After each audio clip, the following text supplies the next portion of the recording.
Hi, everyone. Kartik Krishna are here for the Florida Soccer Report. Congratulations to the Tampa Bay Sun, USL Super League champions in the inaugural season, beating Fort Lauderdale United 1-0 at Riverfront Stadium. We are going to get to that match in a minute.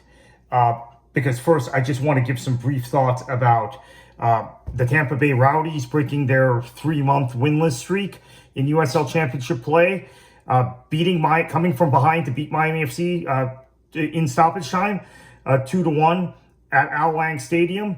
Tampa Bay has now won 2 matches in this now more than 3.5 month long USL Championship season. Both matches are against Miami FC. So for all of Miami FC's improvement and all the talk around the league that this Miami FC team is perhaps the best team the club has had since joining the USL Championship. I even said that last week, so I'm guilty also. They still cannot get a result against Tampa Bay. It's not just they can't get a draw. I mean, they can't even get a draw against Tampa Bay. So that is, I don't know. I've lost track. Maybe like the 10th straight loss to Tampa Bay in USL Championship play, something like that. Actually, no, there was one win in their random game at Al Lang. One of the years Anthony Pulis was managing Miami. But other than that, it's like probably lost 11 of the last 12 or something in the league. Not even draws. They constantly lose. Yeah, I'm not happy about this match. I'm happy for the Rowdies. I've been wanting them to snap out of this duck. I thought Lewis Hilton coming in and the signing of coming back from injury and the signing of Alvarez would turn them around. Second half against Lewis City was very promising last week. But let me tell you, in the first half, I don't care what Steve Coleman said on the broadcast at halftime. The Rowdies were awful in the first half. They were every bit as bad as they've been throughout the course of this season. And Miami FC, while not great, were good. The goal was a bit flukish. I know Rowdies fans are going to say that, and it was on Ethan Bondre, the goalkeeper, another goalkeeping error. But Miami FC, I think, were pretty good value for the league. They were the better team. Were they substantially better? No, they were kind of average, and the Rowdies were lousy, were awful. Every bit as bad as they've been in the Rhode Island game, every bit as bad as they were for large portions of the Charleston game, every bit as bad as they were for the first 60 minutes or 65 minutes against Loudoun United. You know, all of these matches that they've lost. So actually their first home win of the season, right? Because the other match was in Miami. Hilton makes a difference, right? We know that for the Rowdies. And I think also when Steve Coleman made the decision with Miami FC up 1-0 to go back to a 3-man back line, right? Insert Forrest. Did they insert Forrest last? I'm trying to remember who they inserted. I should check this. But pushing Nick Moon and Blake Bodley into Castellanos came on, right? I think Castellanos came on. Into more advanced wing-back positions. And you've heard me say for a long time that I think the Rowdies are much better when they play with wing-backs. So I think they were at that point. Hilton for me was a 10 out of 10 in the second half, probably an 8 out of 10 in the first half. The rest of the Rowdy team was like a 3 out of 10. They were awful in the first half. But I should mention, I'm 4 minutes in, didn't mention Miami FC was without Sebastian Blanco today. That is a big deal. That is a very big deal, but still, the performance in the second half for Miami FC was embarrassing. And obviously picked up a couple of injuries in the process. Mitrano goes out injured. He had been playing really well until that point. The first time he got beat the whole match was the move he got hurt on. And it was because he got hurt. Nick Moon beat him, but he got hurt. And then Jonathan Ricketts' head injury didn't look pretty bad. Some really bad midfield play in the second half for Miami FC. Mercado was bad. Romero was bad. I thought Celeste was really bad from minute 45 to minute 75 when he got the hook. Verón, I thought was poor the whole match. Bonfilio gets the goal, but you know he was okay. He wasn't bad. I thought I thought there were some good performances from Miami FC, namely Mitrano and Ricketts, and both those guys got hurt. So that's a concern. Miami FC's got a busy week, right? They've got Charleston Wednesday night. big game, and then they go to Detroit. Now these are big games because they basically flushed away 6 points that everybody else in the Eastern Conference is getting, right? Everybody else in the Eastern Conference will either get 4 points against Tampa Bay or 6 points against Tampa Bay this season, the way it's going. And Miami got 0. So they're -4 or -6 versus the opposition. So they have to win head-to-head matchups. That means they're probably going to need to beat Detroit or get something from that match because that's a team they're going to be competing with to get into the playoffs. For the Rowdies, I thought the newcomer Alvarez was bad, in my opinion. He wasn't making those runs I expected him to make from that number 10 position. Maybe it was the formation. Passius, now I see why he doesn't always start. He's ineffectual when he starts. The young kid, Alex Rodriguez, I thought was actually one of the better players for Tampa Bay before he got subbed off. So that's encouraging. They didn't need to use Mustali tonight, which was good. Aaron Guillen is playing better than he's played to this point in the season. And then obviously, I think for me, you saw a situation where Wyke was not a liability tonight. He wasn't good, but he wasn't a liability. So congratulations to the Rowdies. As far as Miami FC is concerned, maybe they can just put this behind them, but they have some kind of thing going on in their head about the Rowdies. It's really, really quite pathetic, honestly. Embarrassing. It's no other way to put it.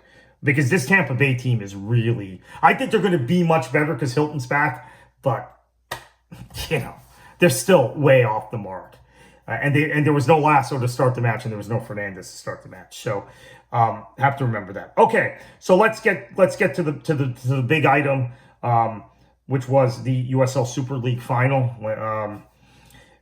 I thought it was a pretty even match. Tampa Bay had the better chances, but we knew Fort Lauderdale, and this was something that was talked about in the pregame. Is Fort Lauderdale going to try and play through the Tampa Bay press, or are they going to try and play around the Tampa Bay press, or are they going to try and play over the top against the Tampa Bay press and play kind of on the break like they did against Carolina? And I think here's the thing about Carolina Ascent.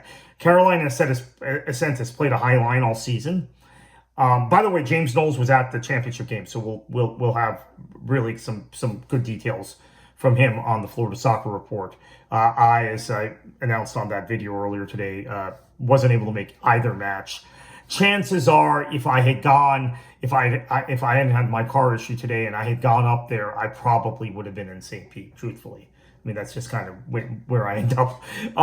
So anyway, the Sun, I think, were able to create these opportunities with their high press. But Fort Lauderdale still had some great opportunities on the break, and had some sustained moments where if they broke the Tampa Bay press or they regained possession somewhere around midfield, they were able to keep the ball and move the ball from side to side and create some opportunities that way, which they had not necessarily done in the last meeting against Tampa Bay, which they lost, by the way, at Riverfront Stadium. Now, the previous 3 meetings had been draws between these two teams, and I've seen every game between these two teams. So I thought Fort Lauderdale in the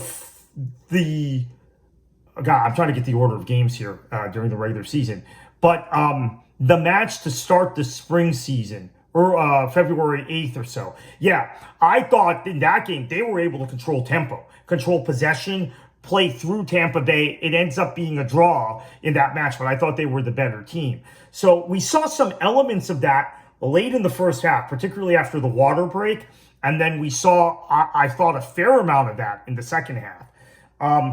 So who stood out in this match? Sydney Nacello, obviously. I mean, she always stands out. Tosh Flint had her moments. She also made some mistakes. She also made some bad decisions in the final third, which I'm sure we can talk about on the Florida Soccer Report with James. I felt like the double pivot of Listro and Moore at times were out of position when Fort Lauderdale were either trying to counterattack or those moments when they had possession. On the Fort Lauderdale side, first off, I should mention Addie McCain.